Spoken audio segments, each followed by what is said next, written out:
I want to put you guys on a mission. So here's the thing. I noticed with this particular story, it's very weird. I got to give some disclaimers before I say some of this stuff. But I wanted to know the identity of the person that harmed this baby that you guys just saw on my screen. Let me back the picture up because that's probably my favorite picture of her right here. Beautiful, innocent little angel. And I have the dad's first, middle, last name, and age, and no picture. No picture at all. And why they still out popping fireworks? This is July the 9th. What is wrong with these people? Anyway, I live around degenerates.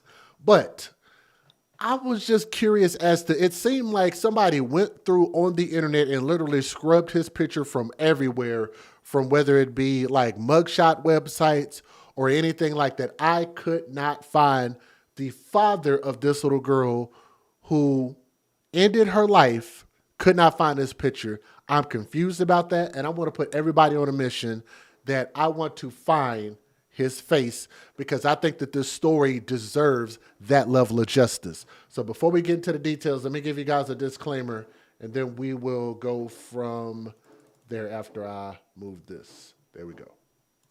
Some viewers may find the following content offensive and controversial.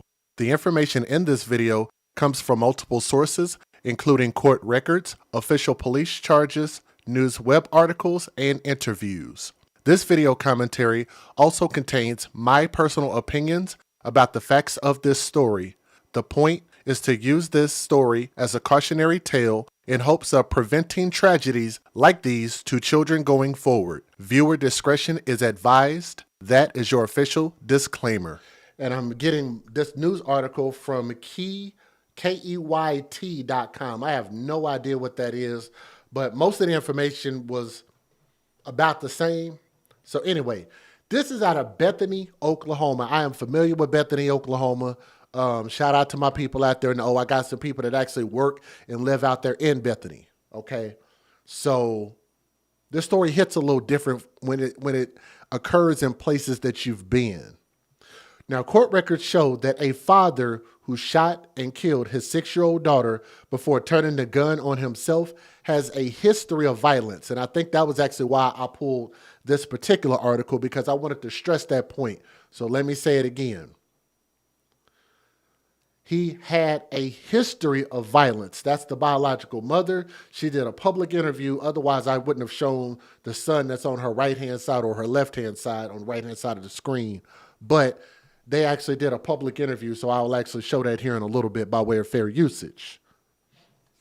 So, if you deal with a person, hashtag when you date thugs, you date death, and I think of thug as an action, not a skin color. So when I say thug, I think of this father as a thug based on his actions. So you out here committing violence, I'm assuming there was probably some domestic violence in there, and then you turn around and do this to your own child.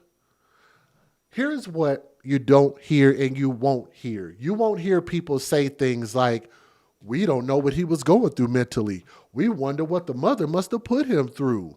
Maybe he was suffering from mental illness, right?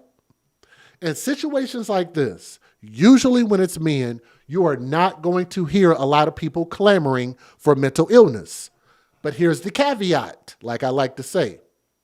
The caveat is, I don't want that excuse used for anybody. I don't give a damn if it's black, white, Mexican, Latino, legal or illegal, black or white. It don't matter to me, men or women. I don't want anybody to have any excuses when they hurt, murder, or abuse children, period. That's why we're the AFC. We advocate for children. I think that makes sense. So this man having a history of violence, to me, the history should show you that this man should never be around your kids. So hold that thought. We'll come back to it. On Sunday, and here's his name if y'all want to look it up. Billy, B-I-L-L-Y, middle name R-A-Y, Ray, Billy Ray Feaster, F-E-A-S-T-E-R, Feaster, Billy Ray Feaster, if y'all want to look that up. He's 29 years old, or was, because he took his life. And his 6-year-old daughter, this angel right here, her name is Elizabeth Feaster. 6 years old, but her name is spelled Elizibeth. So they spelled it a little bit unique. They were found dead in the backyard of a home in Bethany, Oklahoma. Now, officers with the Bethany Police Department said it appeared to be a murder-suicide. It doesn't get any worse than this. This is an absolute terrible and tragic event, according to Chief J.D. Reed with the Bethany Police Department. Now, court records, so this is not a, what do they call that? Alleged. This is actually on record. Court records show that Feaster was in a custody battle with the mother of his children beginning in 2018. They were in a custody battle. In my opinion, when you're in these type of situations, you have to be way more sensitive, especially knowing that somebody is probably going to be really, really, truly emotionally bothered, especially when you're talking about whether, like, how often they can see their own kids. That just puts people in a really, really weird mental space. Okay? There was a specific in there that he was not to be alone with the children. Let me read that again. There was a specific in there that he was not, N-O-T, not to be alone with the children. Now that is a hell of a caveat, is it not? That's according to a legal expert by the name of Ed Blau, B-L-A-U.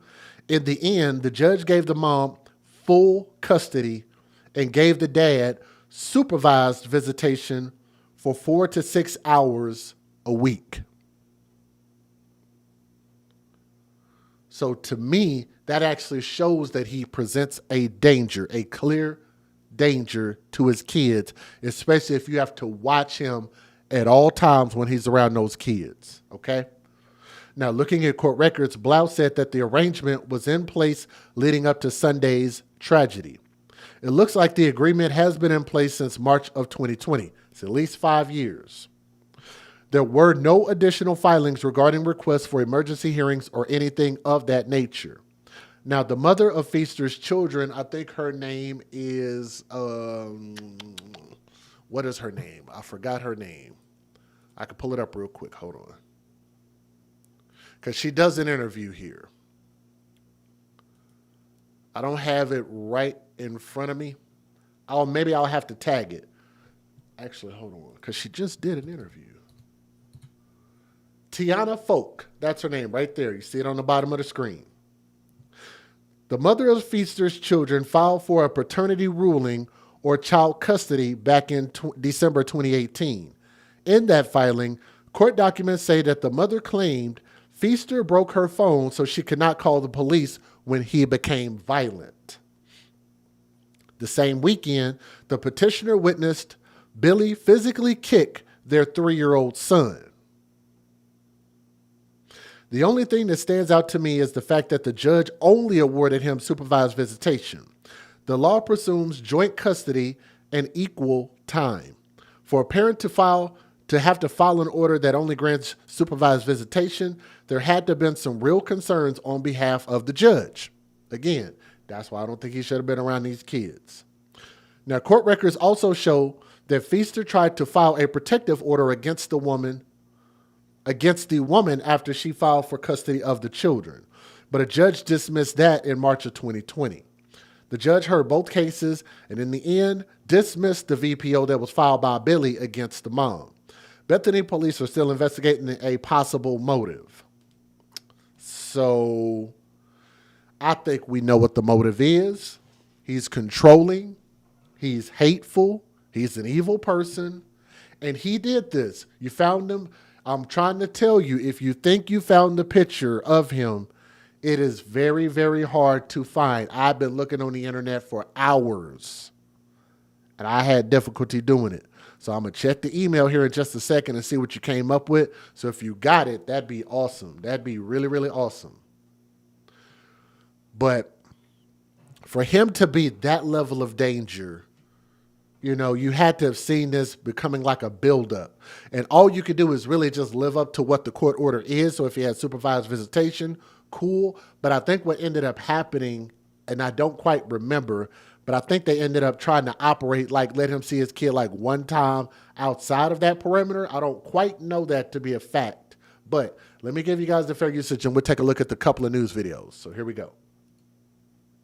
Federal law allows citizens to reproduce, distribute, or exhibit portions of copyrighted motion pictures, videotapes, or video discs under certain circumstances without the authorization of the copyright holder. This is called fair use. It is allowed for purposes of criticism, news reporting, teaching, and parody, which doesn't infringe of copyright under 17 U.S.C. 107. And if y'all would do me a favor, please hit that thumbs up. Please hit that thumbs up. It helps us more than you guys know. So if you're watching, you're listening right now, help us out quite a bit. Hit that thumbs up, please. Take a look at these news videos. Let's get it. Yeah, guys, these court documents show a violent incident in 2018 with the child's father. Now, that same child's mother got full custody, but tried to prevent visitation. It doesn't get any worse than this. This is an absolute terrible and tragic event. A tragic murder-suicide still under investigation in Bethany after a 6-year-old and her father were found dead Sunday. Police say 29-year-old Billy Feaster shot his daughter before turning the gun on himself. And there was a specific in there that he was not allowed to be alone with the children. Legal expert Ed Blau talked to us about what public court records show. A custody battle with the mother of his children starting in 2018. In the end, the judge gave mom full custody and gave dad supervised visitation for 4 to 6 hours a week. And Blau says, looking at the court records, the arrangement was in place leading up to the time of the tragedy Sunday. It looks like the agreement has been in place since March of 2020. There were no additional filings regarding requests for emergency hearings or anything of that nature. However, the mother of Billy Feaster's children filed for a paternity ruling, or child custody, back in December of 2018. In that filing, the court documents say the mother claimed Billy broke her phone so she could not call police when he became violent. The documents also say, quote, the same weekend, the petitioner witnessed Billy physically kick their 3-year-old son. The only thing that stands out to me is the fact that the judge only awarded him supervised visitation. The law presumes joint custody equal time. And for a parent to have a final order that only grants supervised visitation, there had to have been some real concerns on behalf of the judge. The court records also show Billy then tried to file a protective order against this woman right after she filed for custody of the kids. But a judge dismissed that in March 2020. The same judge heard both cases and in the end dismissed the VPO that was filed by Billy against the mom. And we're still waiting to hear an official motive for all this from Bethany Police. In Bethany tonight, Jason Berger, KOCO 5 News. Tonight, we're getting new details about a murder-suicide in Bethany. It happened yesterday morning. Police called to a home after they say a father shot and killed his 6-year-old daughter and then himself. News 4's Mecca Thompson has new information. Bethany police are at a loss for words as they investigate this terrible tragedy. I need to have a police officer over at my house. I think my son shot himself and his daughter. Bethany police officers rushing to this home on Northwest 42nd Street. Went into the backyard and did locate 2 deceased bodies in the backyard. The male subject is identified as Billy Feaster, age 29 years old, and the victim is 6-year-old Elizabeth Feaster. The child's mother and suspect sister inside the home at the time of the shootings. Feaster's father making the frantic call for help. This is an absolute terrible and tragic event, and I can't imagine the family. I mean, this hurts us deeply. Police say the family has been cooperative. The mother was in and out, and the wellness unit was, driving her to get, water, some basic things, giving her a break from, being at the scene before coming back. Investigators stayed on the scene for about 5 hours Sunday, trying to piece together what happened. Anytime a young child is involved in any type of event like this, it is a shock to everybody. I mean, you know, you can't explain it. There's just no way to explain something like this. We're on the outside looking in. This is absolute tragic for the family. Our thoughts and prayers are with that family. In Bethany, Mecca Thompson, Oklahoma's News 4. 6-year-old little girl. Police say they've made contact with Feaster in the past on prior incidents to this. The motive behind the murder-suicide is being investigated. A full report from the medical examiner is expected in the coming months. Yeah, Evan, neighbors I spoke with earlier today in that neighborhood tell me it's tragic. They say they knew that little girl because she played with that neighbor's grandkids, and this whole situation, arriving to see all of those officers, turning that neighborhood into a crime scene. I mean, even the chief was at a loss for words. You can't explain it. There's just no way to explain something like this. Bethany Police Chief J.D. Reed at a loss for words Monday when trying to make sense of the murder-suicide that happened in this neighborhood Sunday morning. Officers first arrived to Northwest 42nd Street around 11:30 a.m., all to find 29-year-old Billy Feaster and 6-year-old Elizabeth dead in the backyard, a gun next to them. Officers worked the scene for hours, along with the help of a wellness team that was there to support the family members who they say were home and sleeping at the time of the shooting. I can't speak highly enough of the wellness unit and how much they helped us out there. The chief says it was the little girl's grandfather who first dialed 911. Investigators are now looking into how this all started, who that gun belonged to, and whether mental health was an issue here. The chief encourages families, if they see anything they believe can escalate a situation, Reach out to the police. Reach out. There's plenty of helplines you can call these days. I want y'all to hear them say this, because this is one of the things that I've been saying for a long time. I know I didn't come up with it, but I like to lay claim to it. Listen to what he says. If you see something, what does he say? Reach out.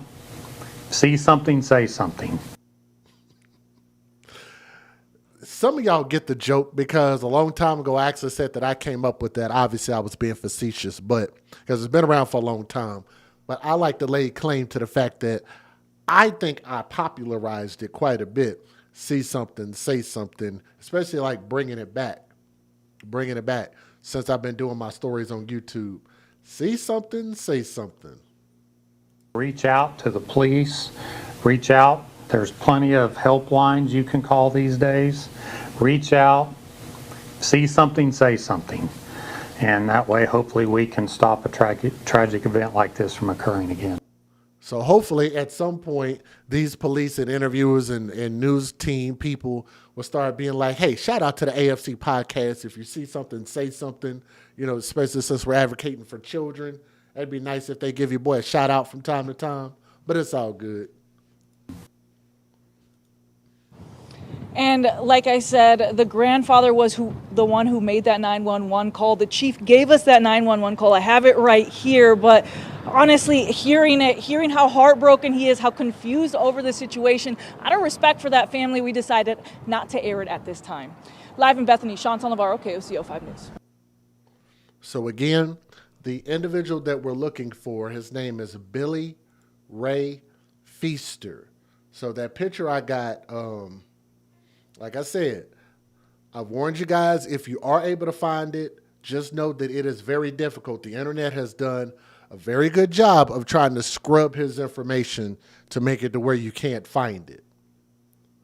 Billy Ray Feaster is 29 years old. So if you're able to find that, you can email it to me, his picture, the afcmatters@gmail.com. Of course, I'll cross-reference it before I post it because I don't want to post the wrong picture, okay?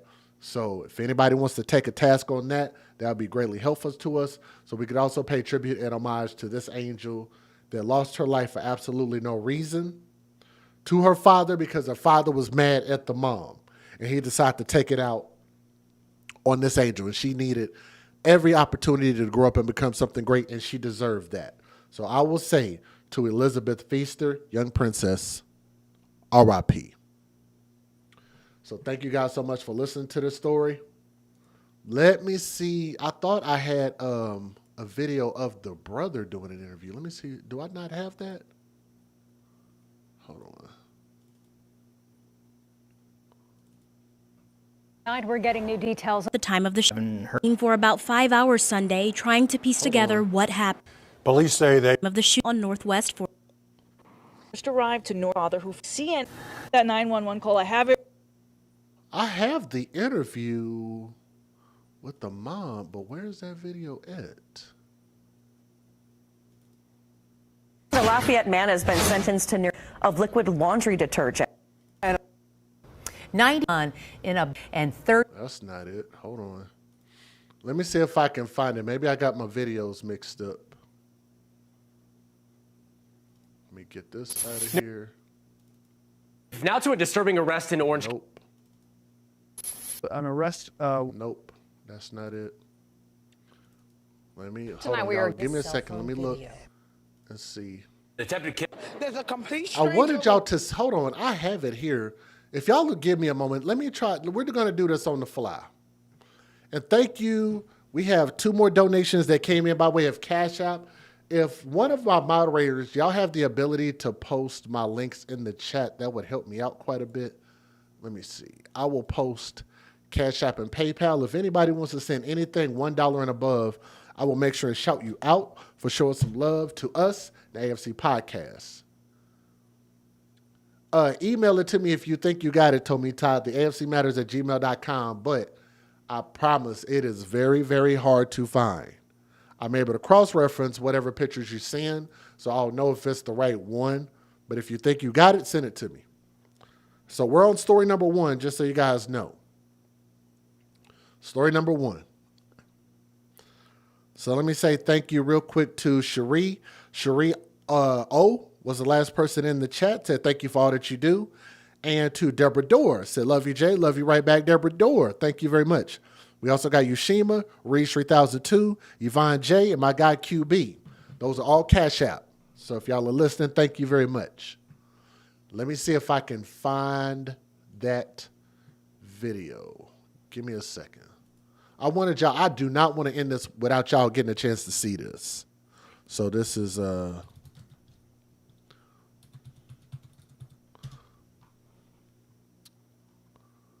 that's not it. Where did I see it at? Was it on Facebook? And if it is, how did I not download it? Hold on.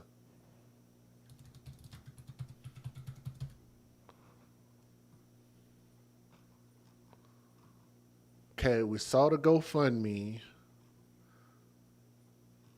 That's not him. Hold on.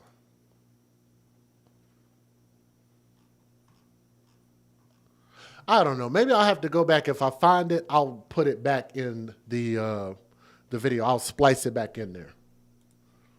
So again, we'd like to thank you guys so much for listening to the story. If I am able to find the interview with the mom and the boy, I know I have it because I took a screenshot of it. But if I have it, I will clip it and post it in there so you guys can take a look at that and hear from them. Okay? Thank you. So let's go ahead and go to story number 2 out of 5, and then we'll have 1 extra story after that. So technically 6. Cheyenne Bentley is in the building. What up, what up, what up? How are you? Let's go on to story number 2. This one really caught my attention. Hold on, maybe actually, can I go on my history? Let me see. I've been watching a lot of videos. Let me see. Nope, that's not it. That's not it.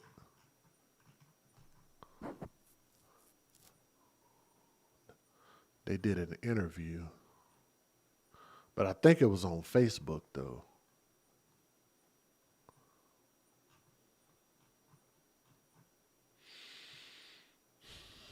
Let me see.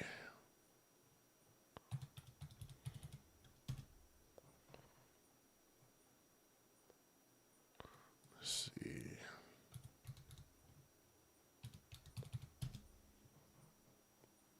One, two. Yeah, it's somewhere. I don't know. I don't see it. But that's okay. Let me see what you emailed me. Okay, we got somebody else who thinks they have the picture also.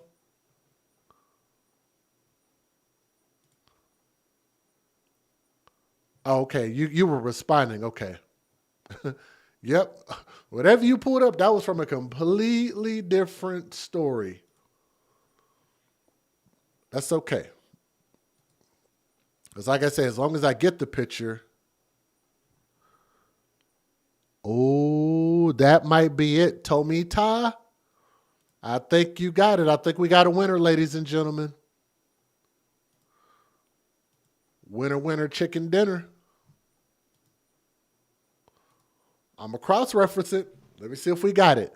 What's up, Tim P. Davis? Thank you very much for showing some love for not only being a channel member, but donated in the super chat for showing some love. So if you're listening, thank you. Thank you very much for doing that. Showing some love by way of that super chat. Appreciate that. Excuse me. Let's cross-reference this picture. Let's see what you got. I think somebody got it. Or maybe you did. Why did it say 5 years ago?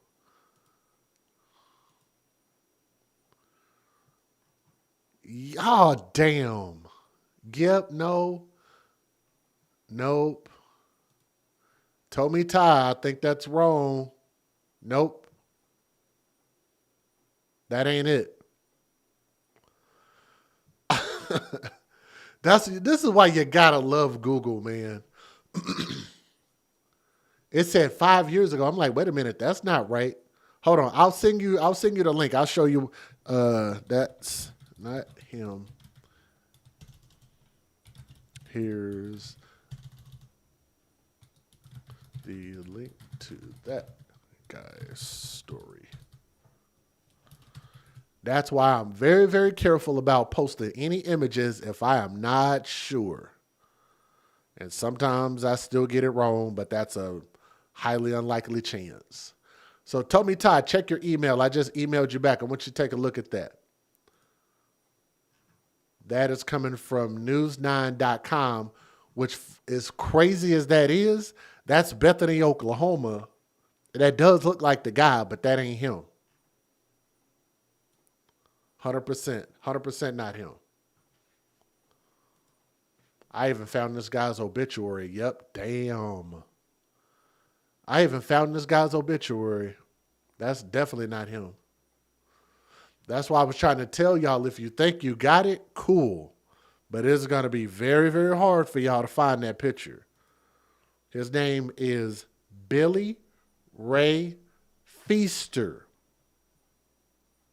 Billy Ray Feaster. How do I check how long I've been a member? That's a good question. I actually have to go. What's up, Maybelline? How are you? Good to see you back in the building. I actually have to go into my system and scroll all the way back, and I have to look at exactly where yours stands. So I have to look at them individually just to find out. Amanda showing some love in Cash App, said thank you for telling these stories. Thank you, Amanda, if you're listening. Appreciate you. Thank you. I just got your Cash App. Shout out to Amanda. So Maybelline, do you want me to check now? Or I kind of want to go ahead and go to story number 2. Hold on. If I could find it real quick, I might be able to tell you. Give me a second. Because you got me curious. I'd like to know too. Let me see. Where is it at? Membership.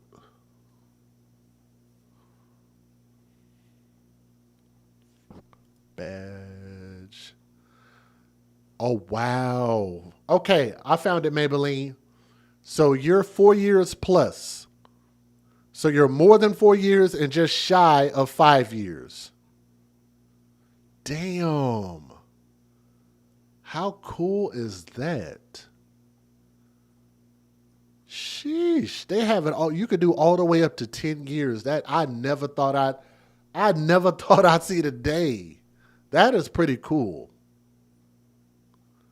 So I guess I'm going to have to make another one for year 5 and year 6. Because I think we might have some people that are close to year 5 and year 6. That is awesome. So at least I know now. I know exactly where to find it. Marie Kennedy showing some love in the super chat. If you're listening, thank you very much. That Cash App link is broken because of the extra P at the end. Oh.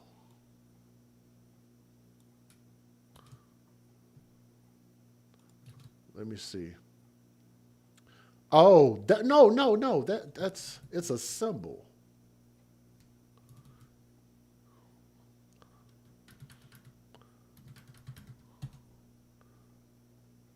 I can't even put any more space in between there, but it's supposed to be like an emoji. Hold on. Let me switch it out. I'll switch it for something else. There we go. So just click the link. Don't click the emoji. That should help. All right, let's go ahead and go to story number 2. Sorry about that.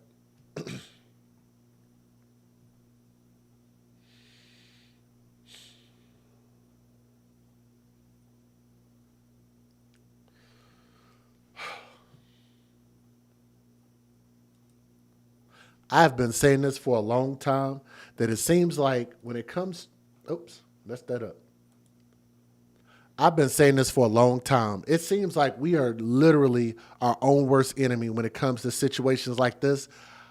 When it comes to black people, I love my people, and I promise you, the reason why I say a lot of the things that I say is because I hate to see us do a lot of the stupid things that are happening out here that I could pull up in the news every single day, and I can find stories just like this all the time. And it also disheartens me, especially as a father that loves his kids, to see somebody mistreat their kids in a situation like this. So before we get into the details, before I get too disparaging and catch anybody off guard, let me give you a disclaimer about my content. Some viewers may find the following content offensive and controversial. The information in this video comes from multiple sources, including court records, official police charges, news web articles, and interviews. This video commentary also contains my personal opinions about the facts of this story. The point is to use this story as a cautionary tale in hopes of preventing tragedies like these to children going forward. Viewer discretion is advised. That is your official disclaimer. So I'm going to be using 2 sources, one of them actually being AOL.com. Shout out to AOL. Whoever thought I'd be using that as a source. And Fox59.com. 2 different articles. They're separated by a matter of, I think, about a year, roughly. So, a 3-month-old by the name of Jacob Moneas, which, let me see if I can get that baby back up on the screen. We get a better picture right here. This handsome, beautiful, innocent little baby. Jacob Moneas, 3 months old, drowned in a bucket. Tippecanoe County Coroner, God, dog. Tell me this is not a tongue twister. I'm not even tripping. They're doing this on purpose. Tippecanoe County Coroner Kerry Costello. Seriously? The alliteration is off the chain. Canoe County Coroner Kerry Costello. You can't make that up.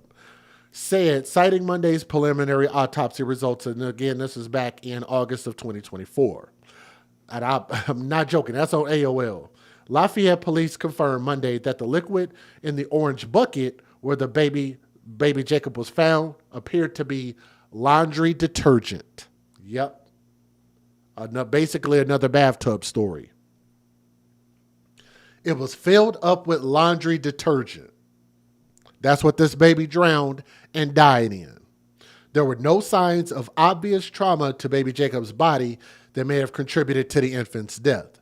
On Sunday, police found the infant sealed inside a bucket of laundry detergent set beside the trash can in his parents' Acorn Acres apartment. Let me say that again. In his parents' Acorn Acres apartment. So I don't know if he had a place of his own or not. I'm not really sure because I don't have his age here just yet. Let me see. Maybe I do. Yeah. So as of this year, he's 29. So he was 28 years old at the time. Let me see. Elazar Moneas shuffled into Tippecanoe County Magistrate's Court on Monday with only the sound of shackles chains jingling to learn that prosecutors have until Thursday to file formal murder charges against the 28-year-old Haitian immigrant. So he's a Haitian immigrant. Until Thursday afternoon, he will remain in Tippecanoe County Jail with no bond. If he is charged with murder, he will likely have no bond while awaiting trial. So this is old. We'll get you the new information here in a little bit. Yes, he was a handsome little boy. The baby was a handsome little boy. Monet sat alone at the defense table in a small courtroom without anyone from his Haitian community or Greater Lafayette community to support him. Good. He don't need no support. He remained quiet except when asked if he understood parts of the hearing, during which he answered in his native language. A Haitian Creole translator joined Monday's hearing by Zoom and relayed Magistrate Sarah Wyatt's explanation that prosecutors have until Thursday to file charges. Let me say this real quick.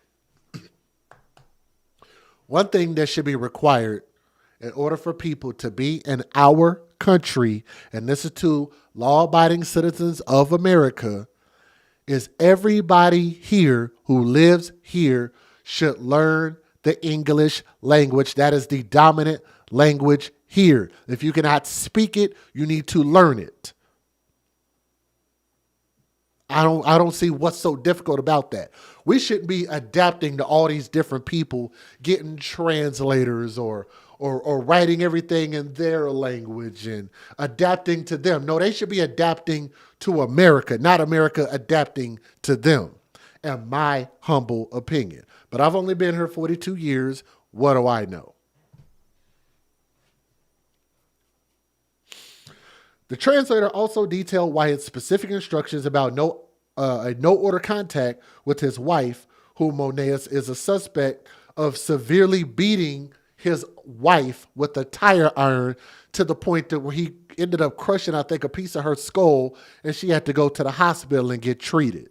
So he tried to, basically, if you hit somebody with a tire iron, you were trying to kill them. You were absolutely trying to kill them. Okay? So he was trying to commit murder on this person, and they survived it.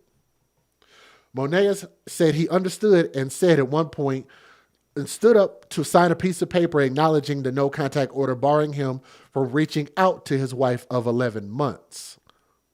11 months, wow. About 90 minutes before the hearing, prosecutors released a probable cause affidavit that accompanied the request for a 72-hour extension. In it, it details how officers searched for 3-month-old Jacob Moneas on Saturday, eventually finding the baby early Sunday dead inside the sealed bucket of liquid laundry detergent.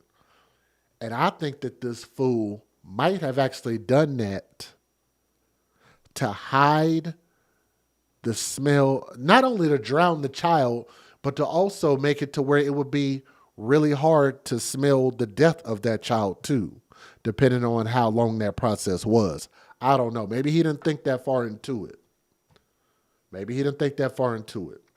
Moneas became angry, with his wife on August the 5th, and the two had not spoken to each other the entire week, according to prosecutors. On Saturday, Moneas' mother was in the bedroom with Jacob watching a church service when Elazar, which is the dad, came into the room. He took their son. It was the last time she saw her baby alive. The probable cause affidavit does not indicate that the mother heard of any sort of disturbing noises of baby cries after Elazar took their son from her arms. A short time after Elazar left the bedroom, she heard the apartment door close. About 30 minutes later, Elazar entered the bedroom where his wife was and attacked her with a tire iron, fracturing her skull and cutting her, according to prosecutors. That's pretty damn serious. He was trying to kill her. Elazar left after attacking his wife, who then drove herself to the hospital for help. Police were called to the hospital and started an investigation, and they started looking for baby Jacob and searching statewide for Elazar Moneas, this guy who can't speak English. or refused to learn English. A search of the apartment did not find the infant, but Indianapolis police found Elazar Monaes on the northeast side of Indianapolis.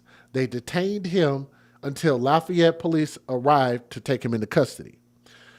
He told police that he did not know where the baby was, but he said the baby was okay, according to prosecutors, so he lied about that. He admitted to attacking his wife and said he hoped she died.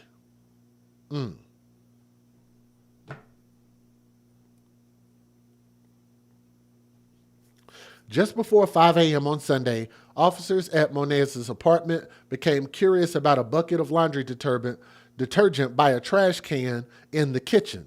The officer opened it and discovered baby Jacob dead inside the liquid detergent. That's officially when the missing persons case became a homicide investigation. So let me give you guys the update because he has now been sentenced. So how much time do y'all think he should have got in prison for what he did? You can't be that level of stupid. Tommy Ty, my God, thank you. Thank you, Lights Rage. What up? China White, what up? Alicia, what's up? How much time would y'all have given him in prison? I would have gave him a life sentence. Essentially, he did get a life sentence. A Lafayette man, which is a father, has been sentenced to over 90 years in prison. Is that close enough to life? Especially if he has to serve 100% of the sentence or even 80%. That's still going to be like what? 65, 70 years?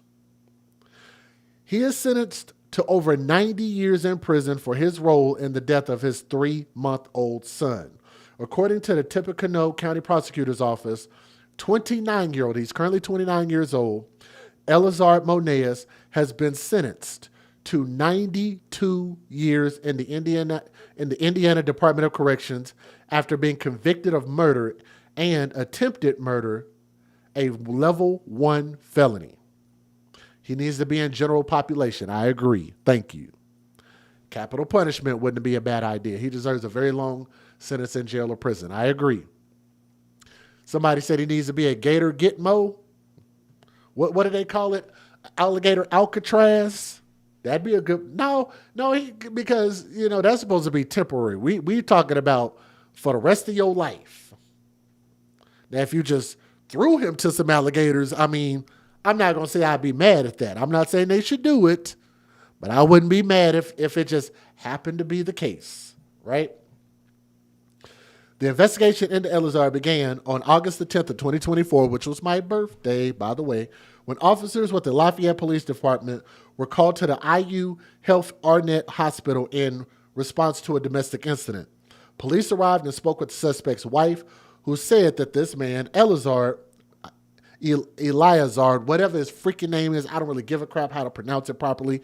Just so y'all know, when people hurt kids, I don't care if I disparage them. I don't care if I talk about their looks, their name, their upbringing, how broke they are.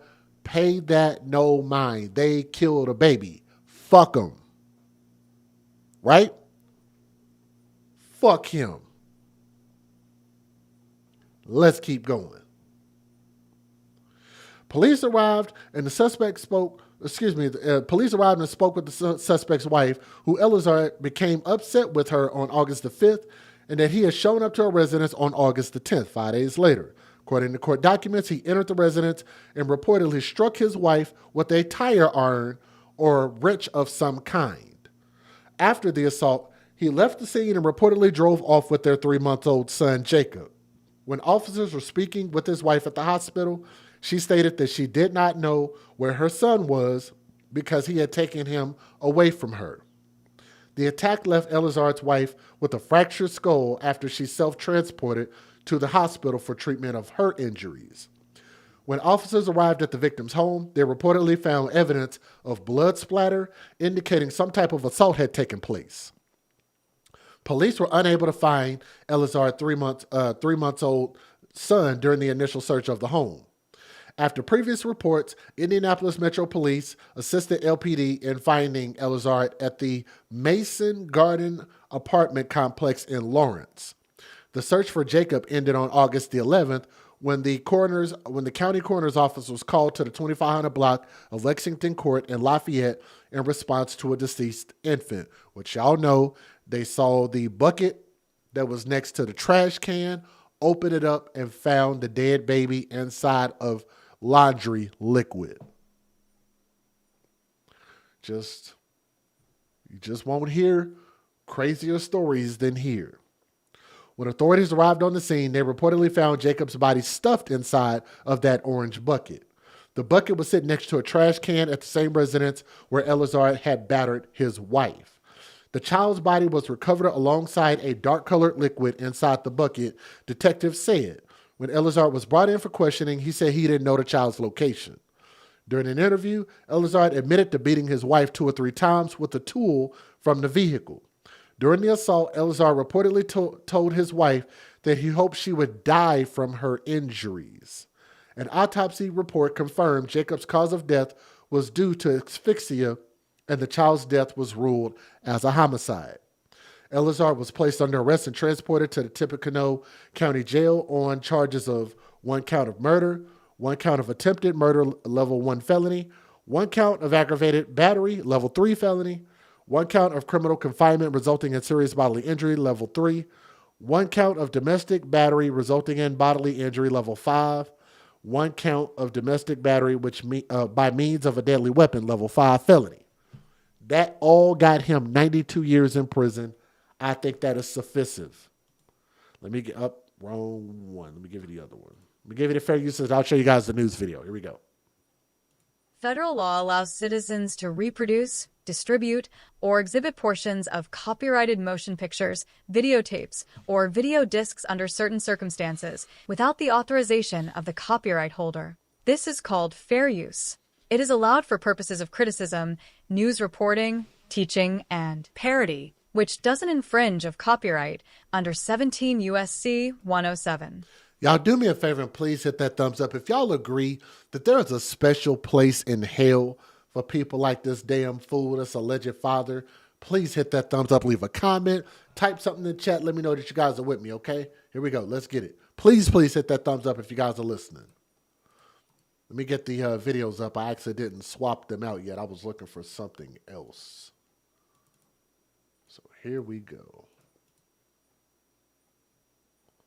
Boom. That didn't take too long. All right, here we go. The Lafayette man has been sentenced to nearly 100 years in prison for murdering of his infant son by putting him in a closed bucket of liquid laundry detergent. Eliasard Monius will spend 92 years in prison for killing his 3-month-old son in 2024. Now, Lafayette police say that he was originally arrested for beating his wife with a tire iron. They say that while they were questioning him, Monius denied knowing where his son Jacob was. Well, police found Jacob's body in the bucket early the next morning. For more details on this story, just scan the QR code you see there on their screen. That's going to take you to the As Seen On section of wishtv.com. And an update tonight on another father sentenced in his own child's death in Lafayette. Eliasard Monius will now spend 92 years in prison after pleading guilty to murder and attempted murder. He confessed to murdering his 3-month-old son Jacob almost a year ago, back in August of 24. Police found Jacob's body in a bucket where he suffocated in a liquid. Investigators found he also beat his wife with a tire iron the morning of Jacob's death. Court documents revealed she drove herself to a hospital where doctors treated her for a skull fracture. 92 years in prison. That's the sentence for Eliasard Monius for his role in the drowning death of his 3-month-old son in a bucket of laundry detergent. After nearly 11 months of legal proceedings, Monius is likely to spend the rest of his life in prison. 62 years for the murder of his 3-month-old and 30 years for attempted murder of the baby's mother, Italy Delveris. The Tippecanoe County deputy prosecutor says there was a state search for the couple's 3-month-old. The baby was tragically found in a bucket dead. Hip-hop mogul Sean Diddy. Yep, we don't want to hear about Sean Diddy Combs. Nobody cares anymore. It's over. Let it go, right? Let it go. So here's the thing. I wonder how many people are going to allow this man to claim mental illness, and maybe they should go back and do this trial all over again because y'all don't know what he was going through. Maybe he was having mental illness, a mental breakdown, or maybe he was suffering postpartum depression, or whatever the hell excuse people want to come up with. I think all excuses for hurting, murdering, abusing, or even doing worse to kids is all inexcusable. I don't give a damn what caused you to do it. It's inexcusable. It just needs to be punished, right? So I don't think animals like this deserve any excuses at all. Nothing but prison time. What do they call that? Gen pop? Put him in general population and see how long he lasts in there. I think that'd be a wonderful punishment. Maybe he won't even make it to that 92 years. But let me know what you guys think about this story in the comments section. If you got more to add to it, even with the mother situation, I tell you ladies all the damn time, y'all have got to start being more accountable about the people that you are dating. Y'all know y'all date these violent ass fucking fools. You know they're violent. You like that type of shit, right? Because it's sexy. It turns you on. Maybe you're attracted to by the way the person looks, but you know they ain't got no good damn sense because you think that they're going to take that behavior and inflict it on everybody else, but never you. Until your thug lion from the thug zoo turns on you. Then what? We're supposed to feel sad? I only feel sad for the kid. You make your bed, you lay in it. Hashtag AFC, hashtag when you date thugs, you date death. And I actually have people who have been in my chat who have admitted, Jay, I watched your stories. I admit that I watched your stories. Still, I went and dated and almost ended up in a really bad situation, put my kids in danger from the person that I dated because I didn't heed to that advice. You could take it as me just making videos and just talking out the side of my neck just for no damn reason. I'm just up here just bored and just want to just talk about nothing. I talk about this because not only will I have a few people from time to time that'll tell me, yes, I lived through making a mistake that you told me not to, but I have dozens of people who have told me that they heeded to my advice and it actually changed their lives. And that's the direction that we want to keep going, okay? But thank you guys so much for listening to the story with an open eye and an open heart, okay? Thank you.